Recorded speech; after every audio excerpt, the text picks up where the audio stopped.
My name's GuyKesTV. I've been testing mountain bikes for nearly 25 years now, but obviously with current restrictions I'm not doing as much test riding as I normally do. So today I'm in my back garden doing an unboxing on one's top value, fully steel, big dog 29er. So, wheel one.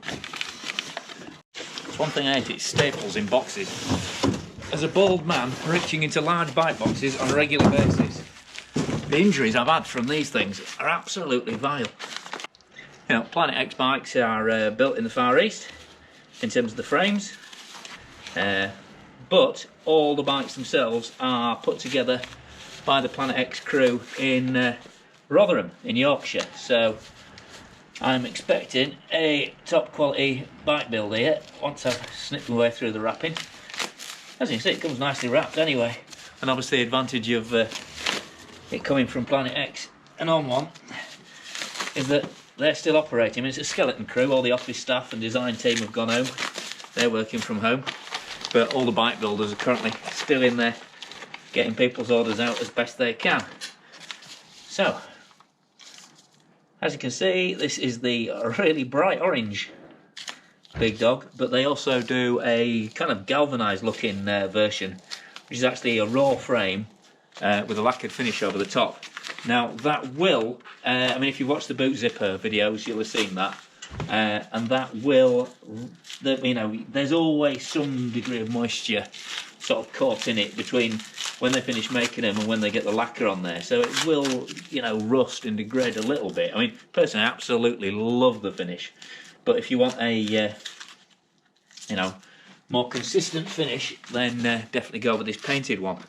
So what we're looking at here, it's the GX build, so full SRAM GX Eagle. You've got a dub bottom bracket there. You've got that massive Eagle cassette on the back.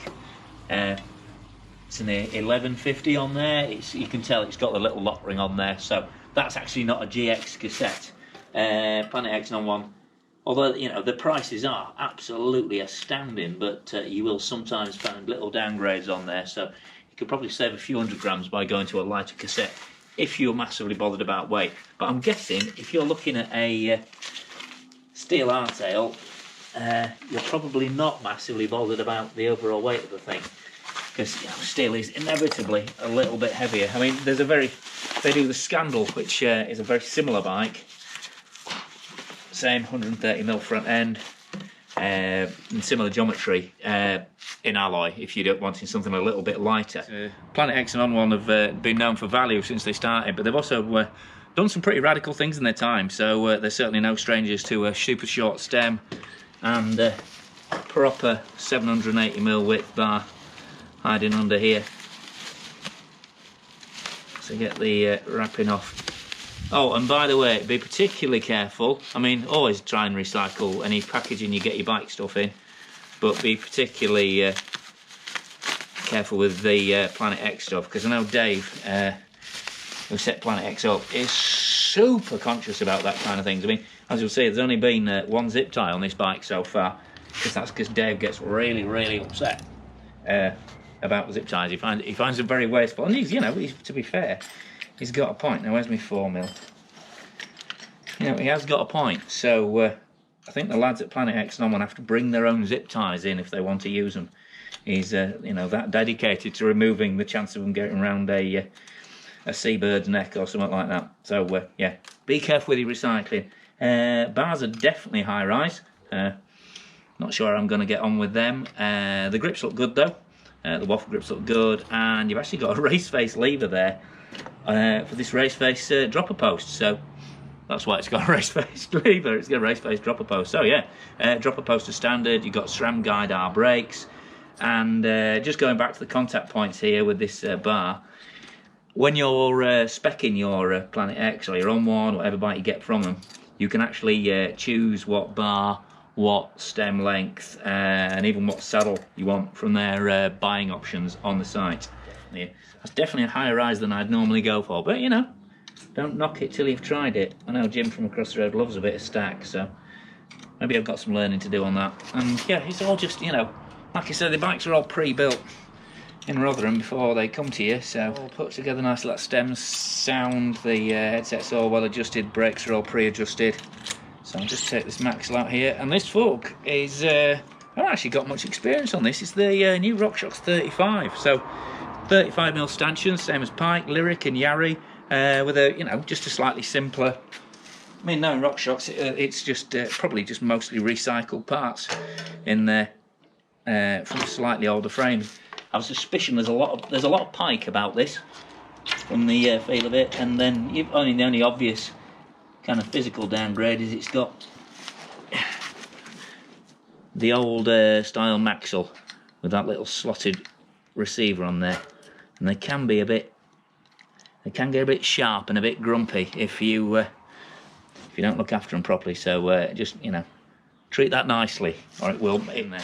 But in terms of stiffness, you know, can't complain about 35mm fork stanchions on a bike at this price. And looking in there, you're still getting full low-speed compression damping lever on the top, and it's an air-sprung fork, so you can adjust that to rider weight, and there's a rebound adjuster down the bottom here. In terms of geometry, you've got 65-degree head tube, 75-degree seat tube. I mean 460 and super long in the large, but you can't, you know, it's got a relatively short seat tube, so you could upsize the XL and get a 480 reach on it. And actually, I'm going to bring you in close here, because there is some really nice detail on this frame that's worth looking at. So, you know, you've got these gussets on the top tube there, strengthening the head tube, another one underneath on the down tube there. Coming down here, you've got that sort of characteristic chainstay plate. I'm one of the first people to do that, just so you've got more clearance between this 235 and the chainring there. Again, plenty of room there, I would say, for a 2.4 or 2.5 if you wanted. Moving back, you've got these neat little dropouts there, and this nicely curved seat stay coming down onto this tapered chainstay, and you've got rack mounts there and up the top as well. So you know, it's a fully practical bike if you're using it for bike to work as well as razzing around the woods. And then flipping around here, you've got a really neat little post mount brake here, just again moved inside the stay line, so it's not going to conflict with your racks or your luggage if you are using it for day-to-day plugging. But again, you know, boost through axle on the rear end, and a neat little reinforcing strut there, so the rotational force of the brake isn't going to disturb things at the back end, and it just means they can keep the tubes slimmer to maintain that ride quality. It is only 160mm rotor though, so you might have to haul a bit higher on those guys than you would with a larger rotor. But apart from that, clearances are absolutely spot on, and even little details like the on-one seat clamp there, you've actually got a receiver for the bolt, so if you get a bit cack-handed with your tightening, you just need to replace that little receiver there. You're not going to trash the whole collar.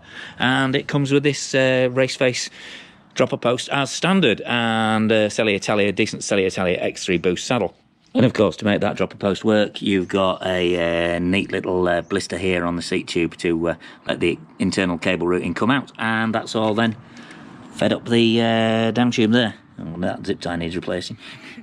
And in true on-one Planet X style, they do try and make a joke out of most things. It's got Max Wall Superlight triple butted T6 heat treated steel, Max Wall being a famous English comedian. So yeah, triple butted mainframe, proper quality tube set on this bike. The bikes come with tubes, but these V-tyre flow snaps are fully tubeless ready, and so are these WTB rims. And they're actually a decent tacky compound, and they're even e-bike ready according to this, which should just mean they're a good solid carcass that will take some knocks, so they'll be happy running lower pressures, they'll be happy tubeless, and yeah, compound feels alright, there's that. So yeah, you're getting proper tyres, you're getting full SRAM GX, guide brakes, and a proper quality butted steel frame, all for the price of a basic bike from most people, you've got to say. So thank you very much to you guys for watching. Thanks to On1 for supplying the bike and for supporting this video.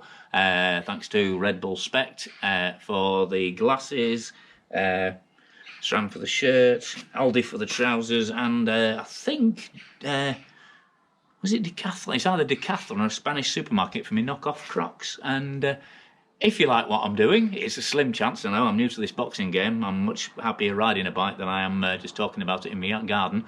But that's the sign of the times, isn't it? But if you like what I'm doing, please consider joining these excellent Patreon supporters who are scrolling up here and supporting the channel on a regular basis, so I can waffle onto my arts content using all my experience about bikes to hopefully teach you something and keep you entertained when there's not a lot else to do. Okay, thanks very much. I've been GuyKesTV, this has been GuyKesTV, and this is On One's Big Dog Steel Trail Hardtail.